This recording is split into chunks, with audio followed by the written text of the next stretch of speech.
Part 1-এ তো তোমরা দেখলে, চলে এসেছি আবার পার্ট 2 এর ভিডিও নিয়ে। চলে এসেছিলাম আমরা স্মার্ট বাজারে। তো তারপরে আমাকে বললো একটা বাকেট তুলে নে, ভাবলাম হয়তো বাকেটটা কিনতে এসেছে। তারপর দেখলাম ও মা না, বাকেটটা আসলে আমাকে নেওয়ালো আসলে ওটা করে আমাকে জিনিস বহাবে বলে। কি ব্যাপারটা কি আসলে, কি ও আমাকে দিয়ে এই যে এত কিছু আমি ওকে দিয়ে খরচা করালাম, ওকে সেই পয়সাটা উসুল করতে চাইছে। তো আমিও ভাবলাম যে ও মা এখানে অনেক খাবার দাবার মানে অনেক স্ন্যাক্স এদিক ওদিক দেখছিলাম, তখন আমাকে কান ধরে নিয়ে চলে গেল এই সব জিনিসের দিকে, যেগুলোই বেসন আটা ময়দা, যেগুলো তো আর আমি খাওয়ার জন্য ডিমান্ড করতে পারবো না। তারপরে দেখতে দেখতে চলে গেলাম খেজুরের দিকে।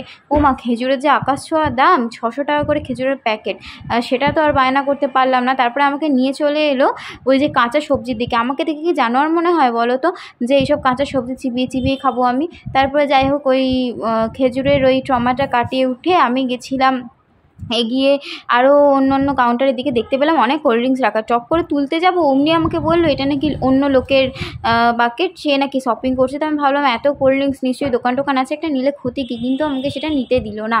তারপরে দেখতে পেলাম অনেক কালারফুল স্টোন চিপ। ও মা, এটা স্টোন চিপ না, এটা তো সেই কী যেন অনেক কিছু ডাল আছে মিক্স করা, যেটা দিয়ে তরকা হবে।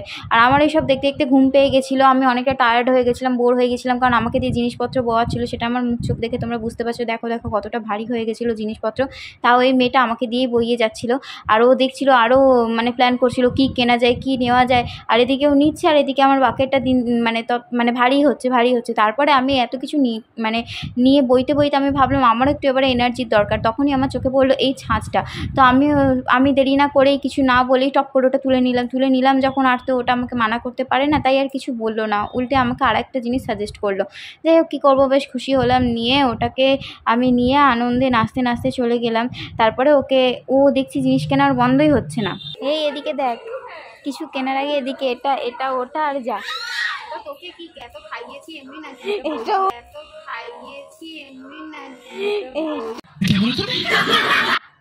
দিদি, 50-50।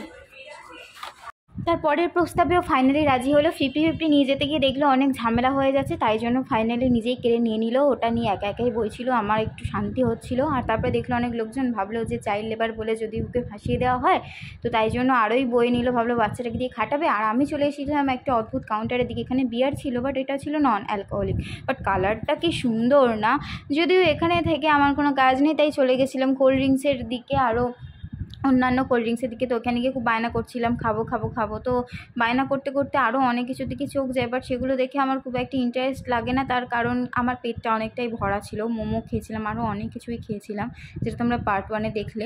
তো তাই জন্য এগিয়ে গেছিলাম কোল্ড ড্রিঙ্কসের দিকে, ভাবছিলাম একটু হজম করা দরকার, যদি আর কিছু খাওয়া যায়। তো এটা তুলে দেখি ও মা, বোতলটা তো হাফ খালি প্রায়। আমি ড্যাম শিওর এখানে আমার মতো কেউ ছিল, তাই জন্যই হাফটা খেয়ে রেখে দিয়েছে। আমি হলে তো এটাই করতাম। তারপরে আমার চোখ পড়ে লিমকার বোতলগুলোর দিকে, ওগুলো অলমোস্ট হাফ করা।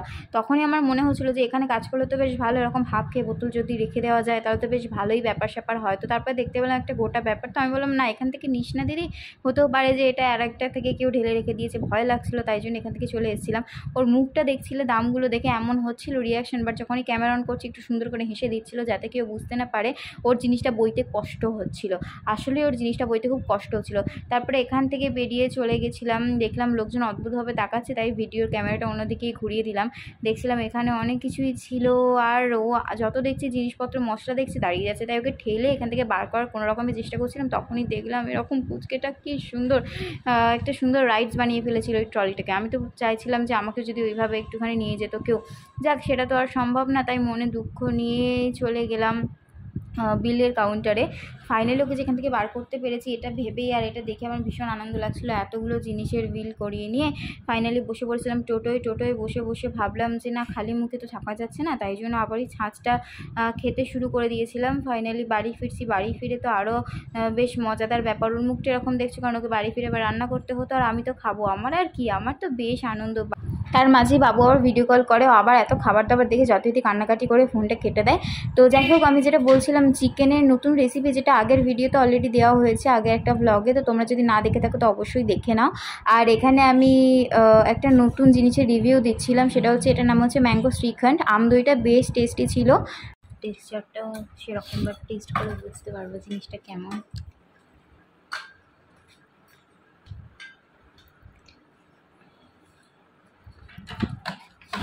টেস্টটা ডিফারেন্ট।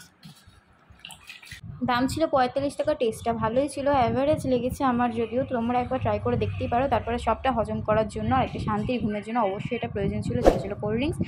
আর সব মিলিয়ে দিনটা তো বেশ ভালোই কেটেছে। আর তোমাদের যদি ভিডিওটা ভালো লেগে থাকে তাহলে অবশ্যই লাইক করতে ভুলো না। চ্যানেল নতুন হলে অবশ্যই সাবস্ক্রাইব করে